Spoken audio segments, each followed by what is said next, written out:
Irmãos, que a graça e a paz do nosso Senhor esteja conosco, amém? Eu gostaria de orar nesse momento. Nós vamos estar orando pelas crianças que estarão indo ao culto infantil. E também vamos orar pela vida da Célia, a mãe da irmã Michele. Ela foi internada para fazer uma cirurgia e ela não se encontra bem, e a gente precisa estar orando neste momento por ela. E lembre-se sempre de orar uns pelos outros, orar pelas pessoas que nós temos clamado ao Senhor, principalmente na área de saúde e enfermidade. Vamos orar. Querido Deus, Pai bondoso, nós glorificamos ao Senhor, Pai, que nos permitiu, ó Pai, passarmos mais uma semana e neste dia começarmos, ó Pai, esta semana glorificando ao Senhor. Nós queremos exaltar ao Senhor porque o Senhor nos trouxe até aqui, porque o Senhor tem para nós, ó Deus, uma palavra de vida, uma palavra de esperança, uma palavra de cura. Que o Senhor nessa noite, ó Pai, possa nos abençoar com esta palavra maravilhosa.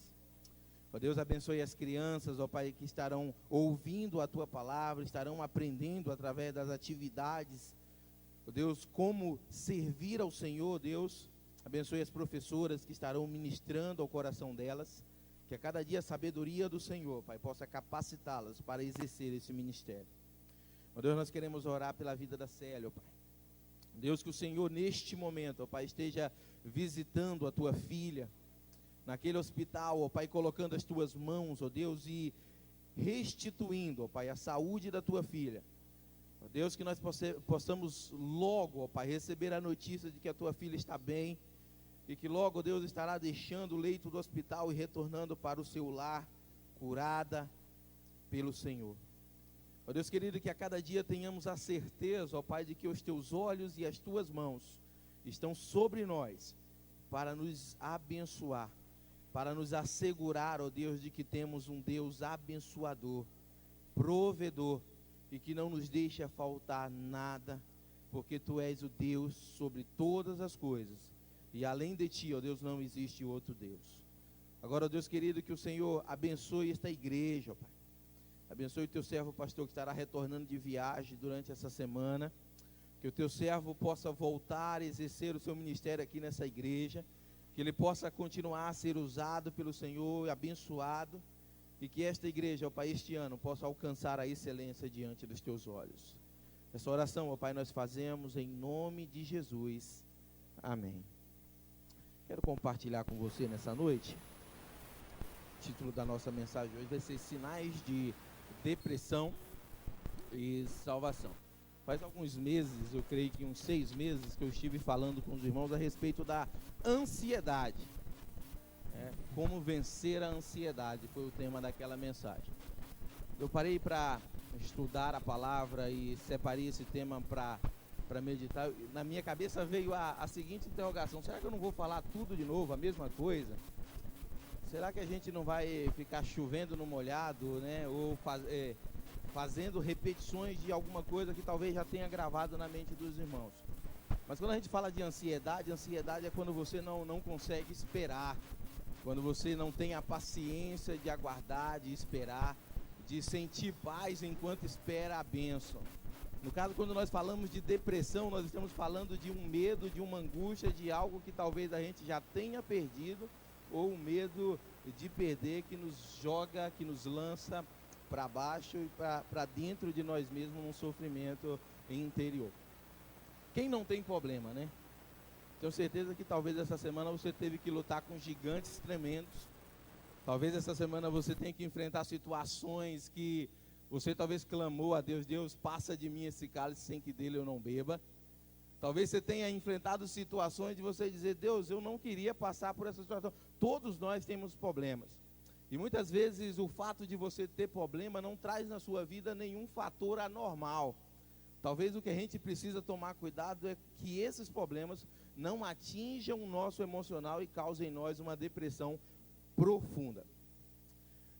Conta-se que numa faculdade, estudantes do curso de psiquiatria se preparavam para mais uma aula, e a professora chegou um certo dia a fim de resolver um assunto, matar uma questão, matar um ponto. E ela começou a fazer perguntas para um e para outro aluno. Para um ela perguntou, qual é o contrário de alegria? Qual é o contrário de alegria? E o aluno olhou para a professora e disse, professora, é tristeza. Ela olhou para uma outra aluna e perguntou, e qual é o contrário de depressão? E ela respondeu, exaltação. Ela virou para outro aluno e perguntou, e qual que é o contrário de aflição? Esse aluno pensou bem e falou, professora, agora aflição. Eu penso que o contrário de desgraça talvez seja até algo leviano, algo leve, algo fútil para dizer. E de acordo com alguns psiquiatras, entre eles o Dr. Frank e o Dr. Mayer, a maioria dos seres humanos sofre de uma depressão clínica grave pelo menos uma vez na sua vida. Talvez você esteja sentado aqui e já passou por isso.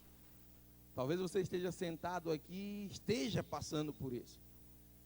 Talvez você está começando a desenvolver um quadro de depressão. Talvez você está buscando forças para sair de um quadro de depressão. E não é querendo te desanimar não, mas segundo esses psiquiatras, se você ainda não passou, um dia você vai ter uma situação que possa te levar a desenvolver um quadro de depressão, porque a depressão não faz acepção de pessoas. Você pode ser forte, robusto, homens, mulheres, negros, brancos, a depressão não faz acepção de pessoas. Às vezes a gente conhece pessoas que têm um nível de escolaridade baixo e estão sofrendo de depressão. Talvez você conhece doutores, pessoas formadas, pessoas com certo grau de instrução que sofrem de depressão. Pobres e ricos sofrendo de depressão. Talvez na sua rua, na sua família, tenha alguém que sofra de depressão e você não sabe como ajudá-la a encontrar a solução, a encontrar a cura para essa situação e essa doença que tem invadido os lares, tem invadido o nosso país e tem deixado famílias sofrendo amargamente pela depressão. A palavra de Deus fala de um homem, um profeta de Deus, que em certo momento da sua vida ele desenvolveu um grande grau de depressão. Esse homem era Elias, um profeta que foi capaz de ser a voz de Deus na terra. Durante 3 anos e meio, Elias foi a boca de Deus para o povo de Israel. Elias tinha autoridade para falar, para profetizar, para trazer uma mensagem muitas vezes de cura, de esperança, de paz para o povo de Israel. E um certo dia, em apenas um dia, ele destruiu 450 profetas de Baal, quando Elias orou, e o altar foi tomado por um fogo que consumiu todos os sacrifícios. E naquele dia, aqueles 400 homens, 450 profetas de Baal foram envergonhados e foram mortos. E Deus demonstrou para Elias, em apenas um momento, apenas de uma só vez, como Deus era poderoso para fazer aquilo que era a vontade dele, e para ouvir as nossas orações e para interceder em nosso favor. Mas acontece que Elias, depois de ter feito isso, Jezabel, a rainha da época, teve a notícia através de Acabe que Elias estava fazendo grandes coisas e que havia destruído todos os profetas dela.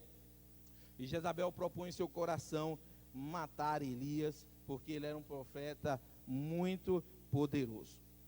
E aí o versículo 1 e 2 de 1 Reis 19, eu quero que você acompanhe comigo.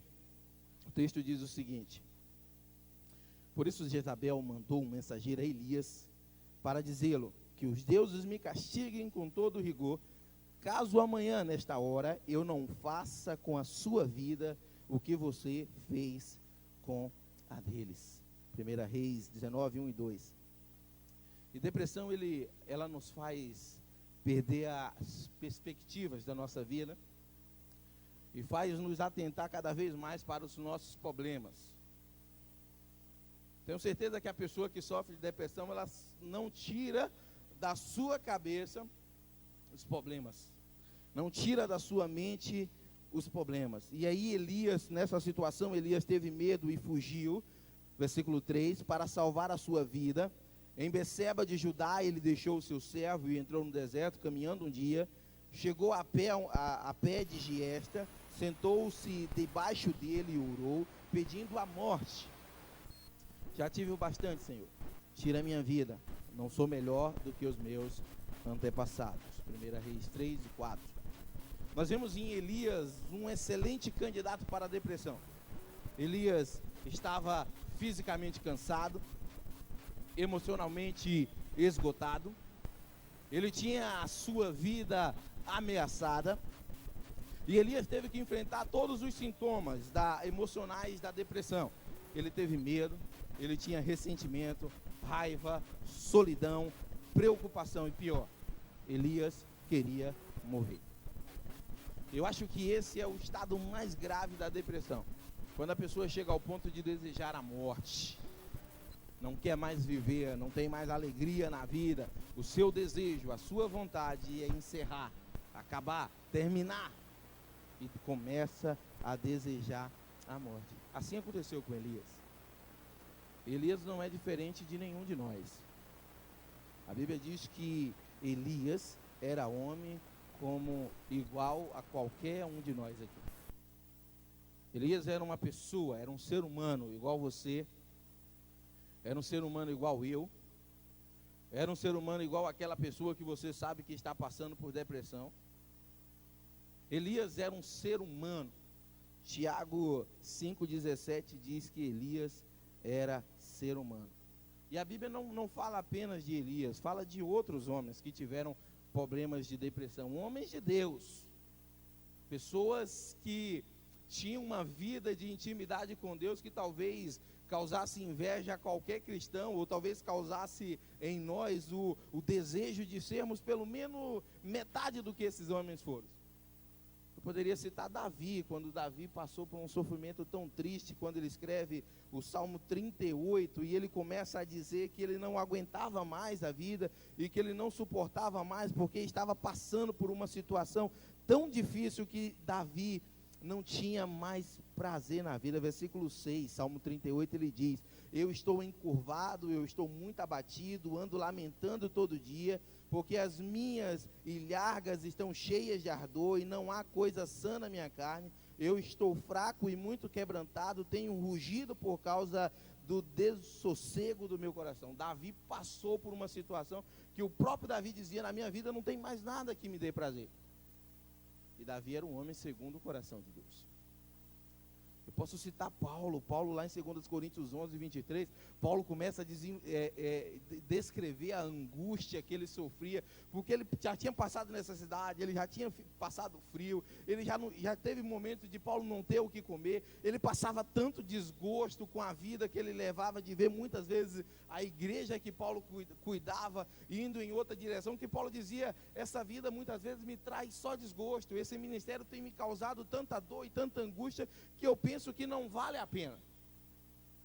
Apenas dois: Davi, um homem segundo o coração de Deus; Paulo, um dos maiores apóstolos que nós tivemos, autor de quase metade do Novo Testamento, o homem que pregou o evangelho, e tantas igrejas foram fundadas por ele. Em certo ponto da sua vida eles desenvolveram um grau de depressão. No caso Elias estava tão deprimido que ele queria morrer.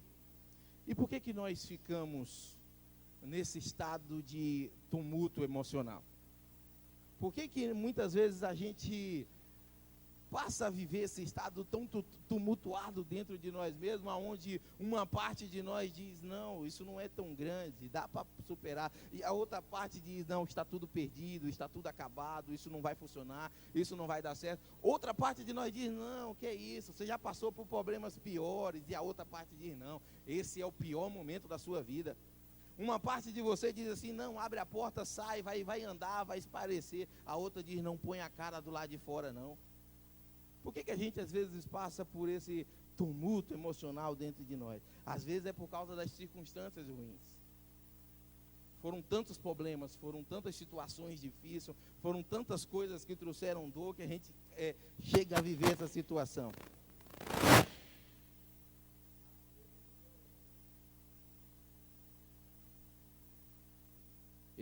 Ei. Às vezes é por causa do pensamento defeituoso. Você pensa errado, você age errado. E muitas vezes, enquanto há fatores estão de fora do nosso controle, a depressão é causada tanto por causa do pensamento errado. Nas nossas emoções são causadas por pensamentos, o seu estado emocional é como você decidir interpretar a vida. Se você achar que você não vale nada, você não vai valer nada. Se você pensar de uma maneira negativa, você vai se sentir deprimido. Como o homem pensa, assim o seu coração é.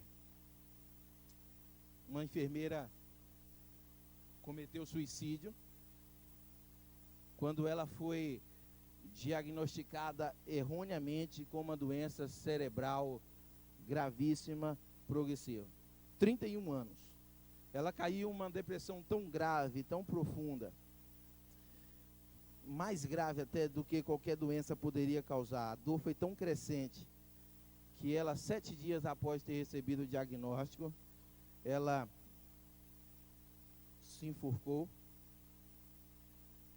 E quando os médicos legistas fizeram a perícia nela, descobriram que ela não tinha doença alguma.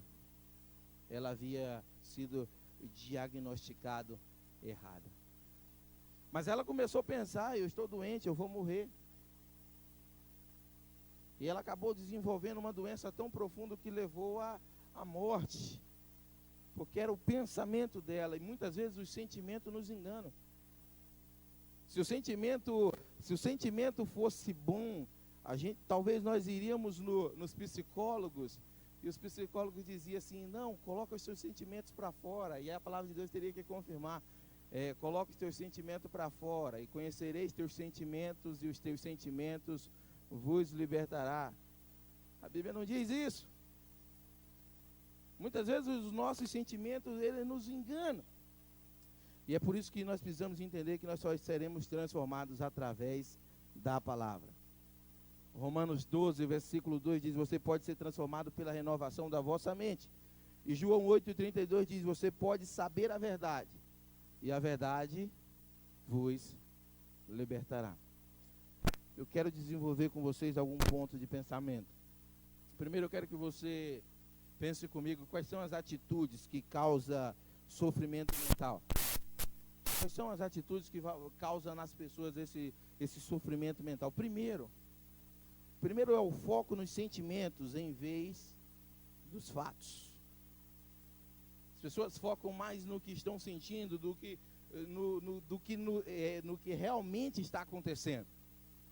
Se nós lermos os versículos 3 e 4 de 1 Reis 19, nós vamos ver que Elias primeiro teve medo e fugiu para salvar a sua vida.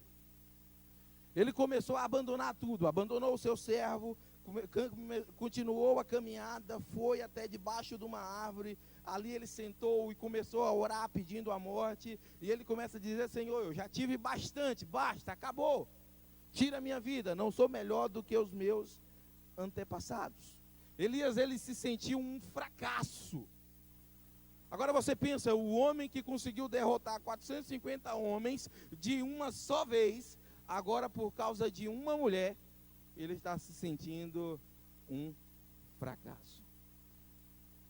Não querendo desmerecer as mulheres, mesmo que fosse um homem. Quem venceu 450 vai ter medo de um. Quem teve poder para anunciar a palavra de Deus e fazer com que o povo de Israel pudesse caminhar crendo em Deus e continuar mantendo nos seus corações a esperança acesa de um povo escolhido, um povo separado, agora está fugindo com medo, porque ele começou a se sentir um fracasso. Apenas um incidente, uma ameaça o assustou. Desde que ele se sentia um fracasso, então ele devia ser. Se ele fugiu, ele só poderia ser um fracassado. Isso é chamado de raciocínio emocional. Você raciocina conforme as suas emoções. A pessoa que está apaixonada, talvez não dorme, não come, só pensa na paixão. Ele não está mais raciocinando com a mente, ele não está sendo mais racional, como Romanos 12 diz que precisamos ser racionais. Ele agora está agindo conforme as emoções. O que eu sinto fala mais do que o que eu vejo, fala mais do que o poder de Deus, fala mais do que qualquer coisa. E os sentimentos nem sempre são verdadeiros. O que é verdade é que a gente precisa entender quem realmente nós somos. Se o sentimento fosse verdadeiro, às vezes a gente se sente tão longe de Deus e não está. Alguém uma vez, o pai perguntou para o filho, o filho perguntou para o pai, qual é o tamanho de Deus? O pai demorou a responder e passou um avião no céu. O pai perguntou para o filho, qual o tamanho daquele avião? O filho falou, pequeno, pai. O pai colocou o filho no carro, levou até um aeroporto, aproximou-se de um grande avião e disse, filho, qual o tamanho desse avião? É muito grande, pai. Pois então, filho, esse avião é o mesmo que estava voando lá em cima. Quando nós estamos longe dele, ele parece pequeno. Mas quando nós estamos perto dele, ele é grande. Assim é Deus. Se você está longe de Deus, Deus é pequeno. Se você está perto de Deus, Deus é grande. Deus tem poder, Deus age e Deus transforma a sua vida. E muitas vezes você se sente longe de Deus e você não está. Muitas vezes você sente que você não está casado, mas vai dizer isso para sua mulher.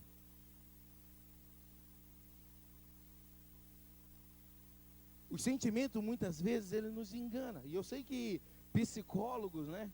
Eles vão nos encorajar a colocar sentimento para fora. Coloca seu sentimento para fora. Deixa o seu sentimento falar. Chora à vontade. Né? Sentimento, colocar sentimento para fora não vai resolver. Se resolver, essa palavra de Deus diz, conheça os seus sentimentos e Ele vos libertará. Elias sabia o que estava sentindo. Elias sabia o que estava sentindo. Segundo, as atitudes que causam sofrimento mental em nós é quando nós começamos a nos comparar com os outros. Olha como ele faz bem. Eu não faço tão bem como ele. Olha como ele dorme bem. Né? Eu não durmo tão bem como ele. Eu já vi alguém dormindo e o outro chegou e falou assim, oh, mas como eu queria ter essa paz. Tem gente que tem até inveja de criança, vê uma criança dormindo e diz assim, olha que anjinho, ele dorme tão bem, mal sabe ele quanto problema tem na vida. Coitada da criança, deixa a criança dormir. Graças a Deus que a criança quando dorme, ela não tem problema, ela não pensa em problema. A não ser o Jadiel, que acorda, dorme sonhando com um Hulk. Isso é um problema gravíssimo, né? 1 Reis 19, versículo 4 diz, Elias diz o seguinte, tome, meu Senhor, minha vida, eu não sou melhor do que meus pais.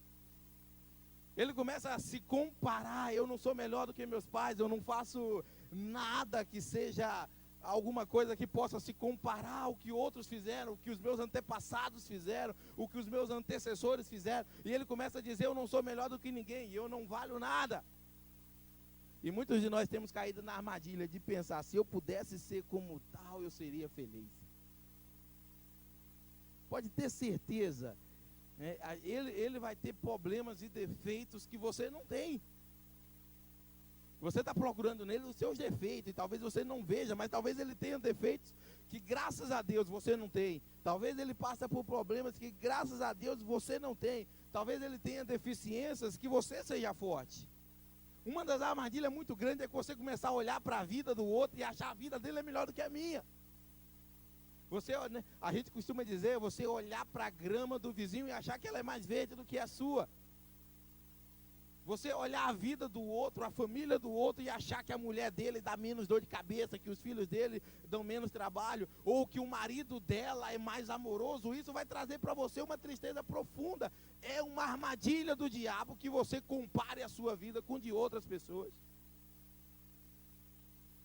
Deus deu a sua vida para você. Ele deu a do seu vizinho para ele. Cada um que cuide da sua vida. E muitas vezes a gente cai nessa armadilha de começar a olhar para os outros e dizer eu não sou melhor do que ele. Muitas vezes na igreja a gente cai nessa armadilha. Ou aquele irmão é melhor do que eu, aquela pessoa é melhor do que eu. Talvez você caia na armadilha lá no trabalho de começar a achar que aquele outro funcionário é preferido pela empresa.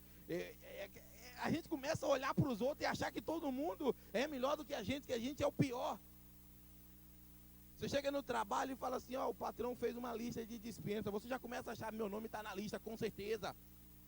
E aí você já nem consegue trabalhar durante o dia, porque você acha que você é o pior funcionário. Ou você é o filho, que reunião de família, começa a ter aquela reunião de família, você já acha que os outros filhos são os mais queridinhos, e você é a ovelha negra da casa. Ah, minha mãe comprou para o outro uma camisa azul e comprou para mim branca. Ela comprou azul para ele porque gosta mais dele. E daí, é camisa do mesmo jeito. Não, mas azul.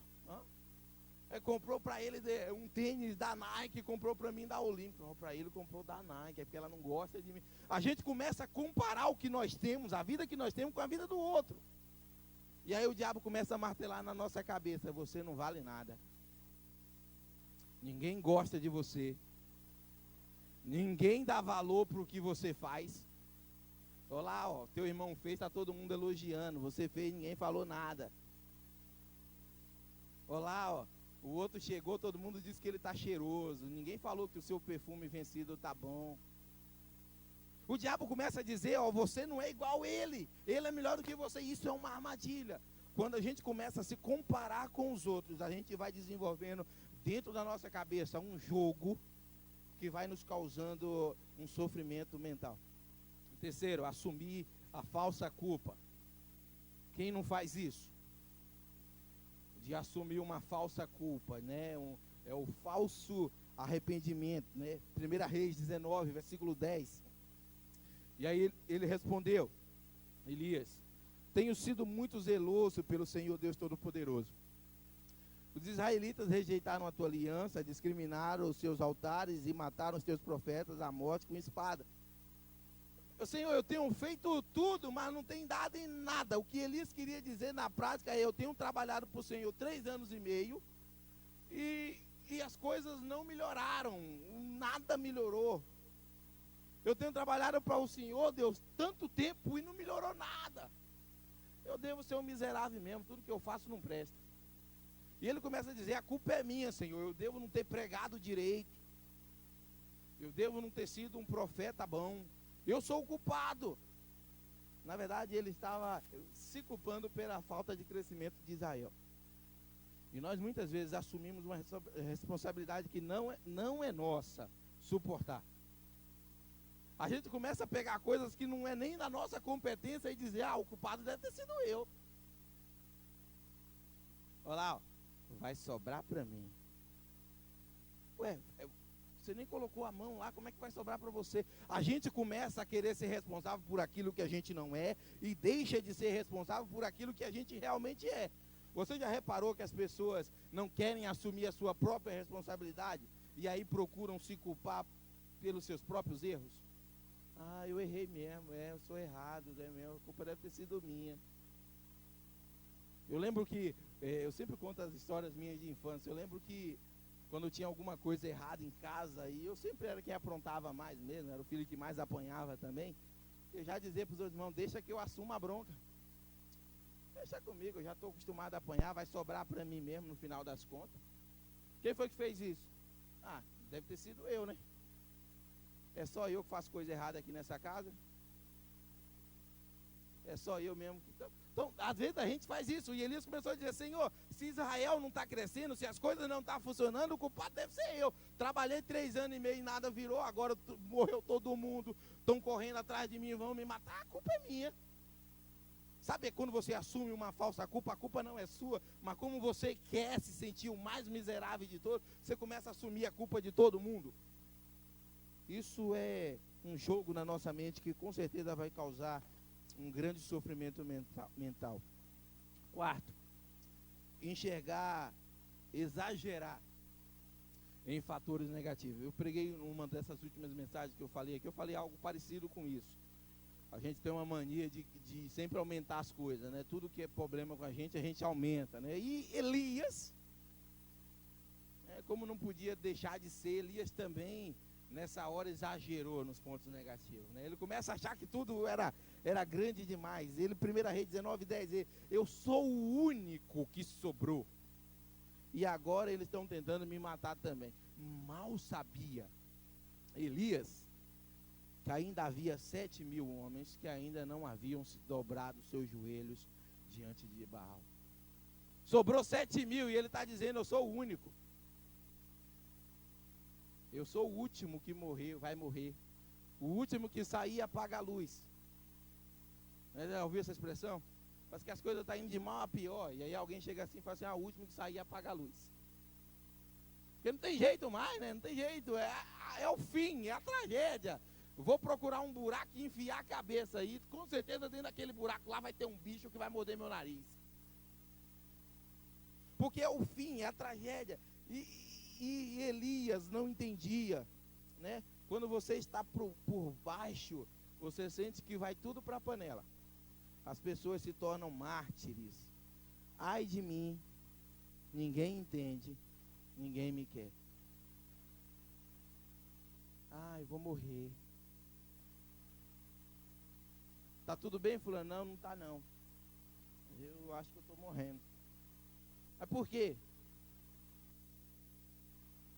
Se a gente teve um caso aqui de aconselhamento, a pessoa dizia, tá tudo ruim na minha vida. Mas tá tudo ruim o quê? Né?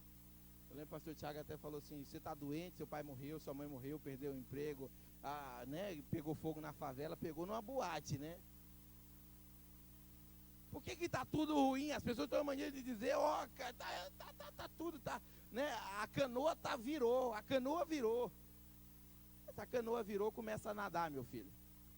Né? Você não pode desistir.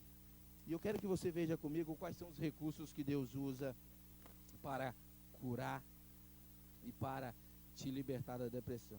Primeiro, Ele quer cuidar e quer que você cuide primeiro das suas necessidades físicas.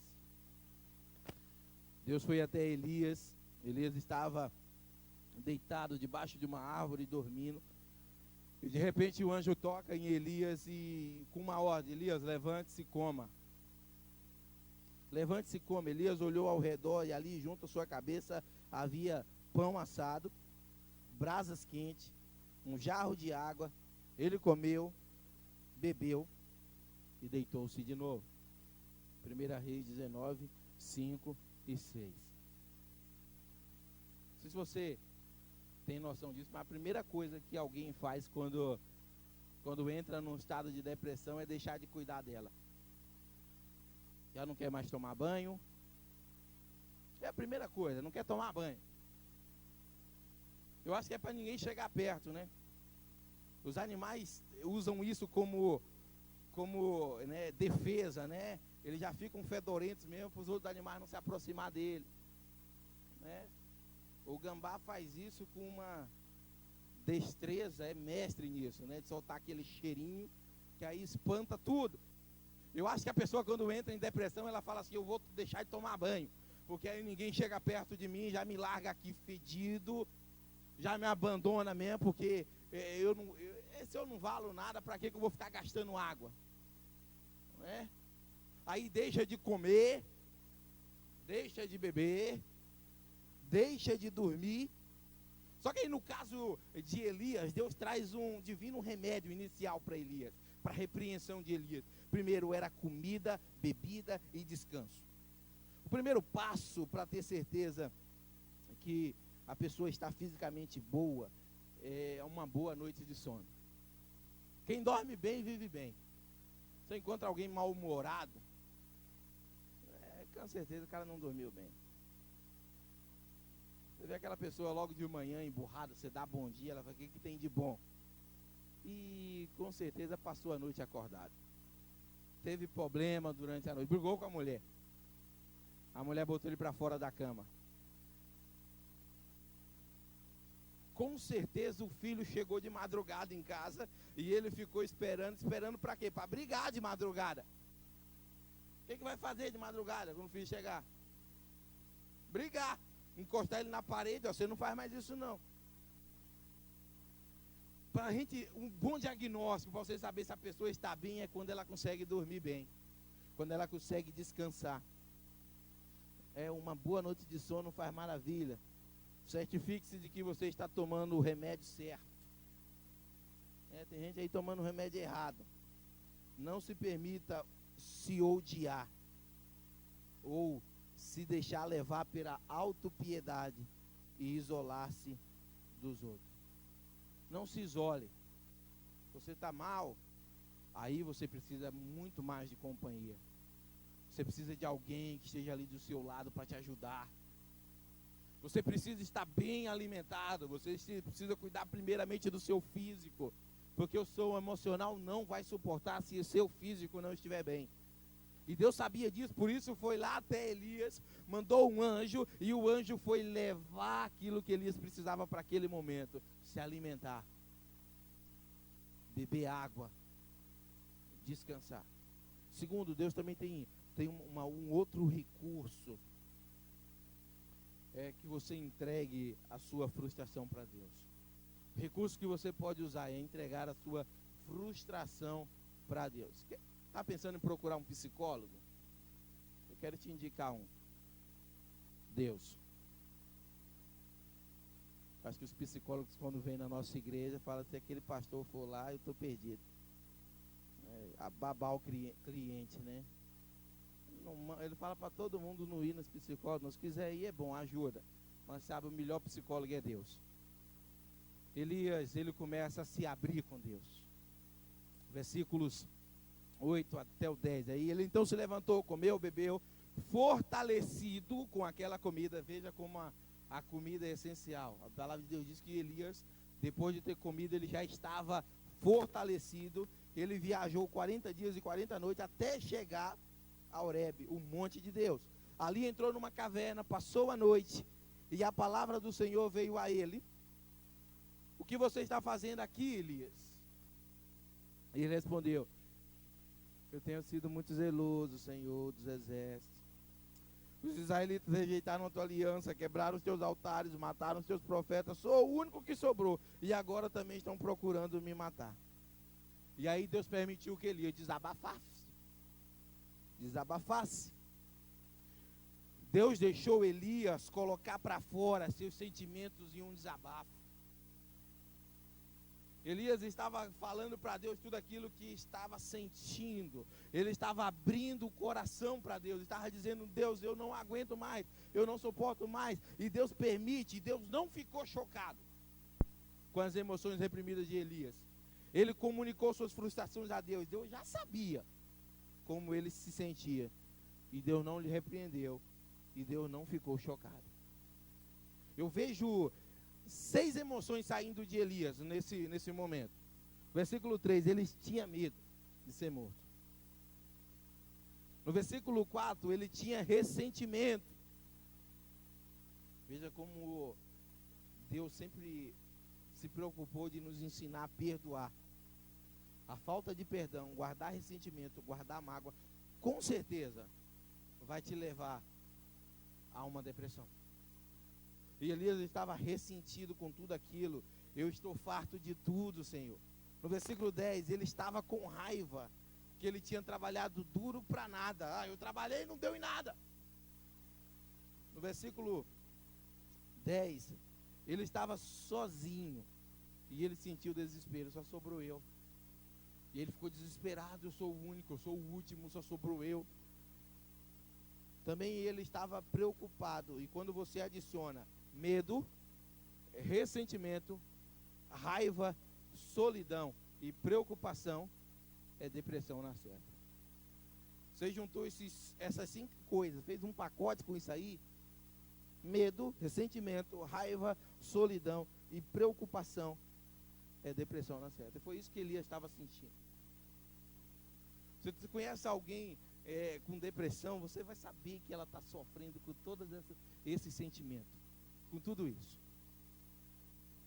Ou pelo menos 3 desses sentimentos ela vai estar se vivendo com certeza, porque essa é a causa do sentimento. Por isso, entregue a sua frustração para Deus. Diga para Deus o porquê que você está assim.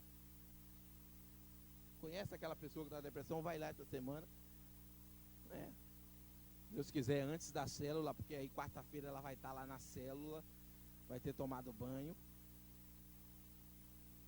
vai ter comido, vai ter bebido uma água, e ela vai na célula para agradecer a Deus, porque se ela aprender a abrir o coração dela para Deus,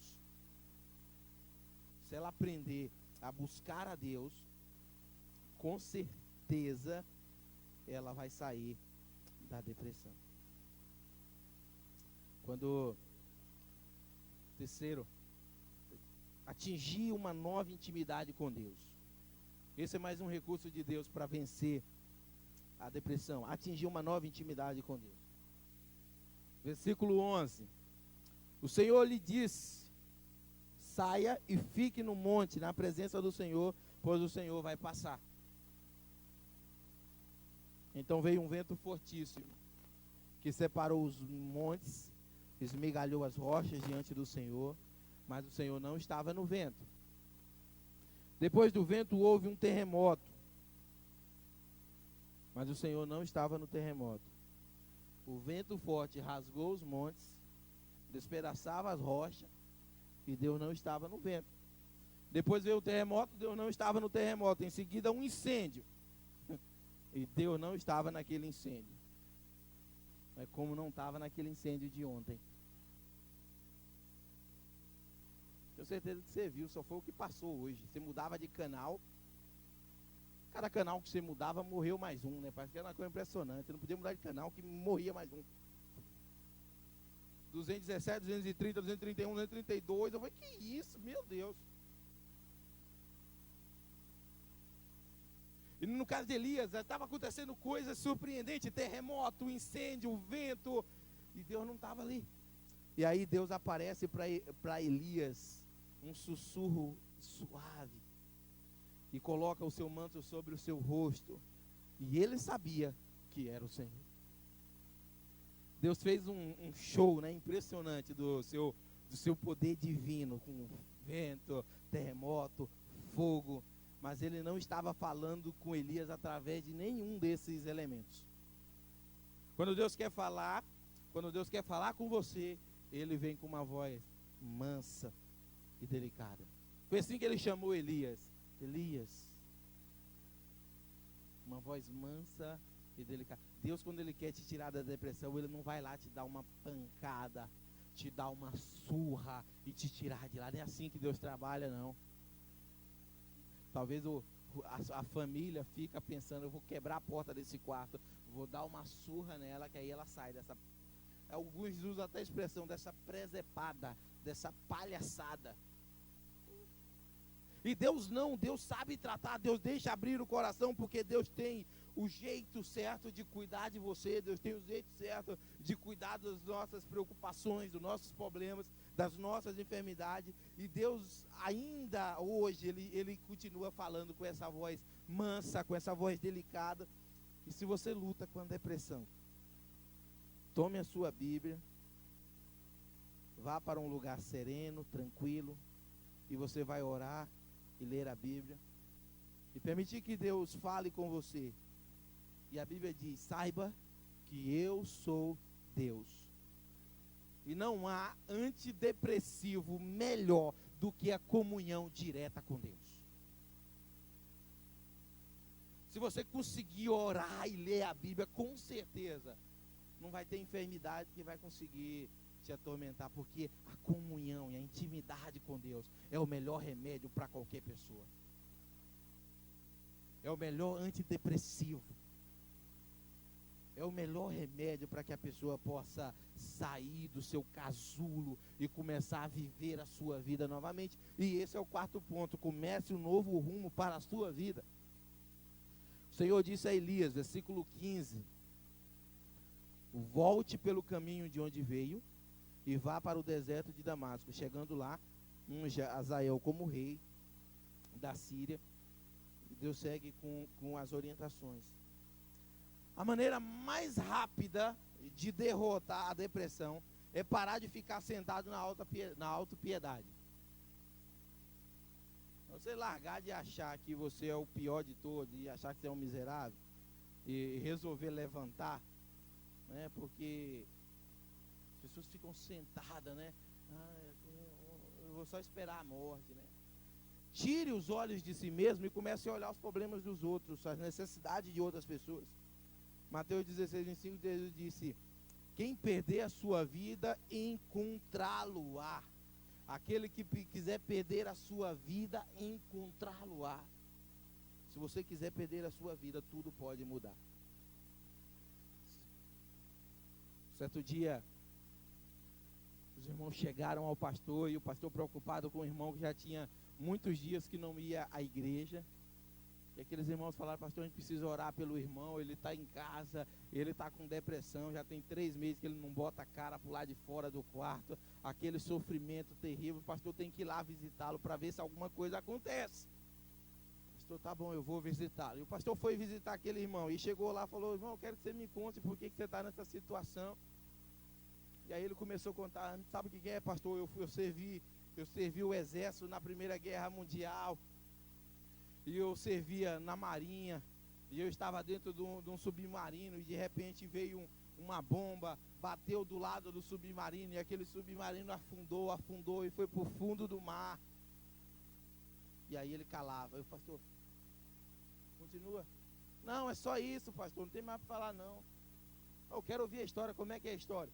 Não, pastor, é que eu servia na Guerra Mundial, e aí bateu uma bomba no submarino, e o submarino foi lá para o fundo do mar. O que mais? Não, a história é essa, pastor.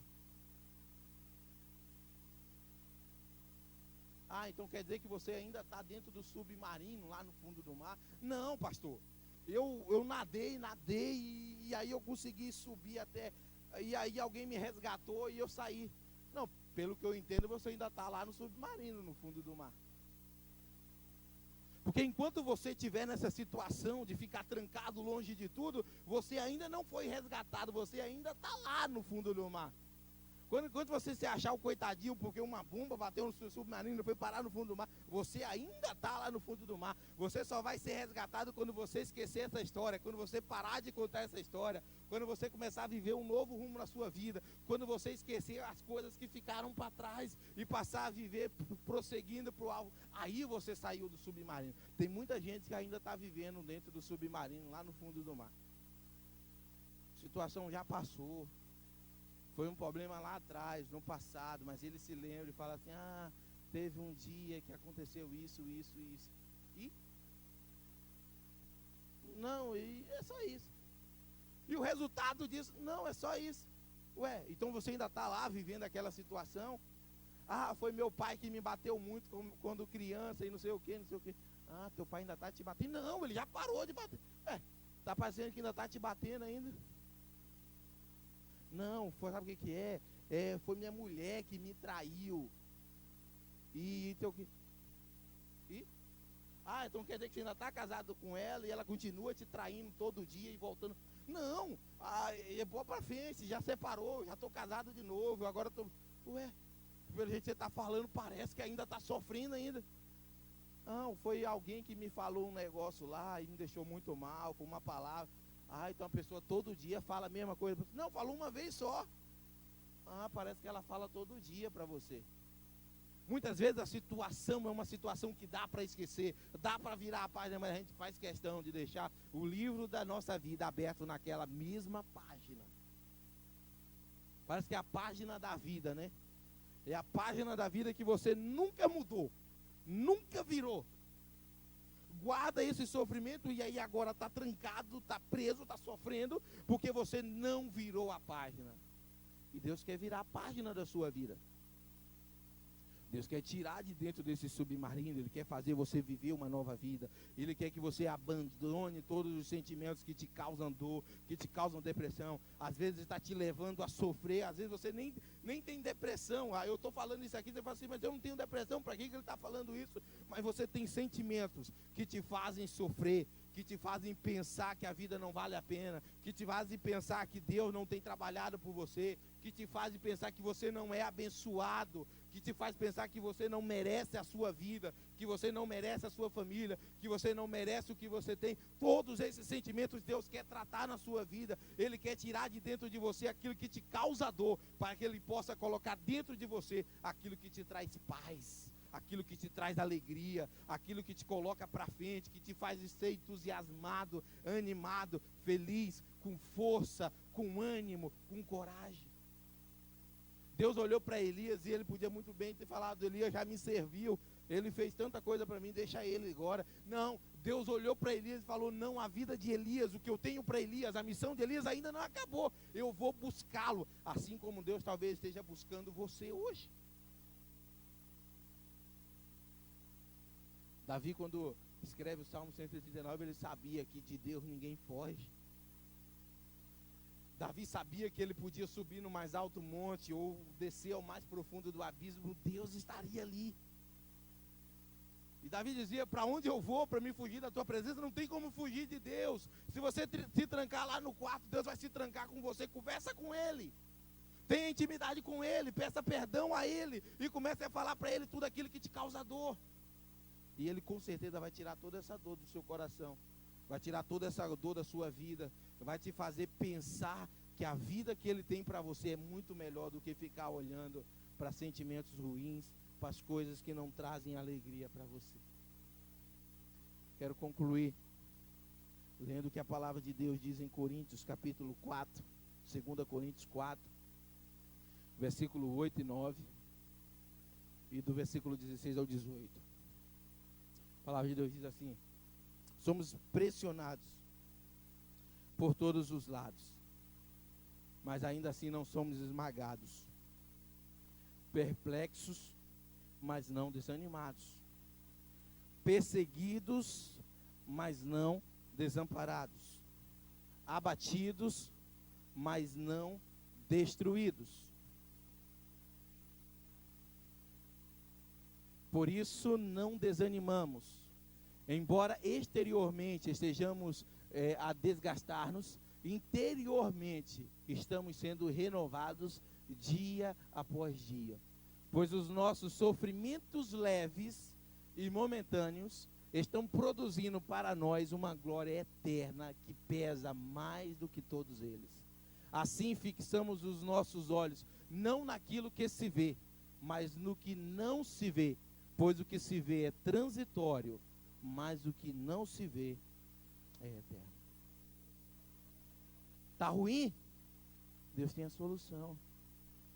Está ruim? Deus está cuidando para que não seja pior. Está sendo perseguido, mas Deus está ali cuidando para que você não seja abatido, destruído. Deus quer te dar algo melhor. Comece a olhar, não aquilo que você vê, mas comece a olhar aquilo que você não vê.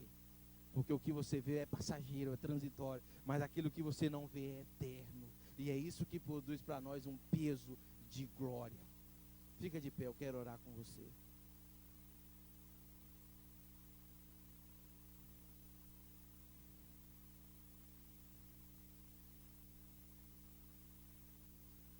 Eu vou pedir para o Ministério de Louvor cantar a mesma música que nós cantamos por último.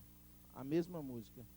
Se tiver outra, depois, no final, vocês podem tocar. Mas eu quero que toque a mesma. Deus do impossível não desistiu de mim. Baixa a sua cabeça, eu quero orar com você, mas eu quero fazer um desafio para você. Se você quiser aceitar Cristo hoje e largar a mão de tudo aquilo que tem te causado dor, essa é uma oportunidade para você. Deus quer te dar uma vida para cima e não para baixo. Deus quer te dar uma vida na qual você tenha prazer em viver. Quando Deus fala, eu vim para que tenha vida e tenha em abundância, eu vejo essa abundância, aquilo que me dá prazer em viver. Se me dá prazer em viver, eu vivo ela com abundância. Mas se não me dá prazer viver, aí eu sou um derrotado, destruído. E você tem a oportunidade hoje de ter essa vida. Se você quiser aceitar a Cristo, enquanto nós estivermos cantando, você vai poder vir aqui à frente e eu quero orar com você. Eu tenho outro desafio. Talvez eu falei desses sentimentos de depressão e seja seu caso. Você conseguiu vir aqui hoje, ouviu essa palavra, ouviu esse culto, mas talvez isso não aconteça todo dia. Talvez você tenha dias da sua semana que você não quer ver ninguém, você não quer viver, você não quer trabalhar, você não quer estudar, você não quer cuidar de nada, porque você está sofrendo. E Deus quer fazer com você como Ele fez com Elias, renovar a sua vida. Você vai poder vir aqui à frente também. Eu quero orar com você. O outro desafio, talvez você conheça alguém que está sofrendo de depressão, e Deus quer que você vá lá essa semana dar essa mensagem para ela. Talvez seja um amigo seu, um parente seu, alguém da sua família, alguém que você conhece, e Deus escolheu você para ir lá dar essa palavra. Mas eu quero que você receba a autoridade do Senhor, e eu quero que você venha aqui na frente também, e eu quero orar com você. Senhor Deus, prepara os corações agora, ó Pai, para tomar a decisão, ó Deus, de serem usados pelo Senhor, de serem abençoados por Ti. A Tua palavra diz, ó Deus, que quando parece que está tudo perdido, ó Pai, aí o Senhor começa a agir, começa a transformar, porque não há nada impossível para o Senhor. Ó Deus, as pessoas podem dizer que não dá, que não pode, que ninguém vai conseguir, mas o Senhor diz que nós vamos sim conseguir.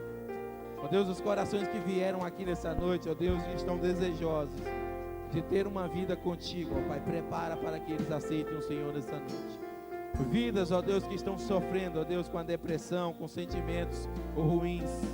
Ó Deus, prepara os corações para renunciar a tudo isso nesta noite.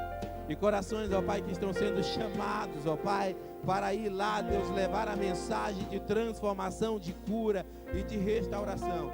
Ó Pai, traga-os com a autoridade do Senhor, para que sejam usados na Tua palavra. Ó Deus querido, vamos adorar ao Senhor. Nós queremos adorar ao Senhor e declarar, ó Deus, que não há nada impossível para o Senhor, porque o Senhor tem cuidado de nós. Ó Deus, faça isso, ó Deus, nas nossas vidas. No nome santo de Jesus, ó Pai, que nos abençoe, que nos abençoe.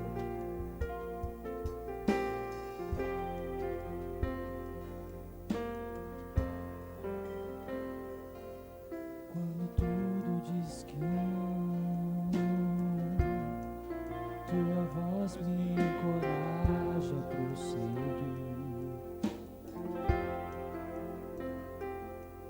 Quando tudo diz que não, Você pode vir. ou parece que o mar não vai se abrir. Eu sei que não estou só, e o que dizes sobre mim não pode se frustrar. Você não está só, Deus está com você. Venha em meu favor, E Ele quer agir por e você nessa noite. cumpra em mim teu querer. Deus impossível não desistiu de mim. Sua destra me sustenta e me faz prevalecer. Deus impossível não desistiu de mim. Sua destra me sustenta e me faz prevalecer. Deus impossível. Se essa é a tua oração, se você está clamando pelo Deus do impossível, e você sabe que não é o fim da sua vida e que Deus vai agir em seu favor, você pode vir aqui à frente. Eu quero orar com você. Eu quero que você receba aquilo que Deus tem para a sua vida nessa noite. Eu quero que você seja abençoado pelo Deus que abençoou a vida de Elias, o Deus que usou Elias, e o Deus que não desistiu de Elias, o Deus que foi atrás de Elias lá longe, no meio do deserto, dentro da caverna. Talvez é o Deus que está buscando você hoje, porque você está dentro de uma caverna. Ele quer agir na sua vida. E esse é um passo que só você pode dar. Outras pessoas querem te ajudar. E Deus quer te abençoar. Mas essa atitude é sua. Assim como Elias abriu o coração para Deus e começou a dizer para Deus o que não dava certo na vida dele, aquilo que fazia ele sofrer, aquilo que fazia ele temer, abra o seu coração também. E Deus com certeza vai abençoar você. E vai renovar uma vida para você. E vai fazer você crescer. Porque o Deus do impossível, Ele não se esqueceu de você. Ele não se esqueceu de nenhum de nós. E as promessas dele vão se cumprir na nossa vida. Você pode vir, eu vou orar. Você pode vir à frente. E com certeza, Deus vai abençoar a sua vida.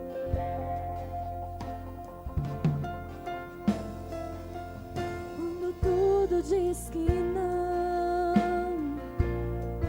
tua voz me encoraja a prosseguir. Quando tudo diz que não, ou parece que o mar não vai se abrir, sei que não estou só, e o que dizem sobre mim não pode se frustrar. Venha em meu favor e cumpra em mim teu querer. Deus do impossível desistiu de mim. Sua destra me sustenta, me faz prevalecer. Deus do impossível não desistiu de mim. Sua destra me sustenta, me faz prevalecer. Deus do impossível não desistiu de mim. Sua destra me sustenta e me faz prevalecer. Deus impossível não desistiu de mim. Sua destra me sustenta e me faz prevalecer. Deus do impossível. Aleluia, Senhor. Ó Deus, nós exaltamos o Teu nome, ó Pai, e essa é uma confissão, ó Deus, de que nós a confiamos, ó Pai, e de que nós acreditamos que o Senhor é o Deus do impossível. O Senhor é o Deus de todas as causas, ó Pai, aquelas que os homens julguem perdidas, o Senhor é Deus dessas causas. E é por isso, ó Deus, que nós queremos declarar que nessa noite, ó Pai, nós tomamos posse da nossa restituição. Ó Deus, não há em nós, ó Pai, nenhuma depressão, ó Pai, não há em nosso coração nenhum sentimento que possa nos afastar de Ti. Por isso, ó Deus, nessa noite nós nos aproximamos do Senhor e nós nos prostramos diante do Teu altar, diante da Tua glória, para declarar que o poder do Senhor está sobre as nossas vidas e que o Senhor tem uma nova vida para cada um de nós. Ó Deus, abençoe estes jovens, ó Pai, que estão aqui à frente. E nessa noite, ó Pai, eles estão declarando que eles confiam no Senhor e eles creem, ó Deus, que a vida deles pertence ao Senhor e que o Senhor, Deus, vai abençoá-los, que o Senhor vai renovar os seus sonhos, que o Senhor vai renovar a sua missão, ó Deus, e que o Senhor fará com que estes jovens, ó Pai, possam ter a alegria no seu semblante, possam ter a paz nos seus corações e possam viver para Te honrar. Ó Deus, derrama a Tua graça poderosa sobre a vida deles e façam, Deus, ele viver a vida com abundância, possam fazer como Elias fez, ó Pai, sair da caverna e agora começar a cumprir a sua missão de desempenhar o seu papel de filhos e não calar a sua boca, de falar com grande és Tu, ó Deus, e com grande és Tu, ó Pai. Ó Deus querido, derrama a Tua graça sobre a vida desta igreja, derrama o Teu poder sobre a vida de cada filho Seu nessa noite. Ó Deus, abençoe aquelas pessoas que estão com depressão, trancadas dentro dos seus quartos, fazendo tratamento, Deus, em clínicas, que o Senhor possa visitá-los e colocar suas mãos sobre o coração, sobre a mente deles e possa, ó Deus, trazer a saúde de volta, possa trazer uma mente renovada no Senhor. Ó Deus, prepara vidas, ó Pai, prepara servos do Senhor para ir lá levar uma mensagem, ó Deus, que traga, Deus, o entendimento de que só o Senhor é Deus e que a cura e que a solução para os nossos problemas somente está em Ti. Por isso, ó Deus, nós adoramos ao Senhor e declaramos, ó Pai, Tu és Deus, grande e poderoso sobre todas as coisas, e nós louvamos ao Senhor e oramos, ó Pai, em nome de Jesus. Amém e amém.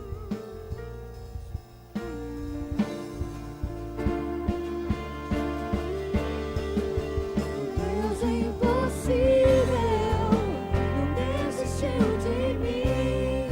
Sua destra me sustenta e me faz prevalecer. Deus é impossível, não desistiu de mim. Sua destra me sustenta e me faz prevalecer.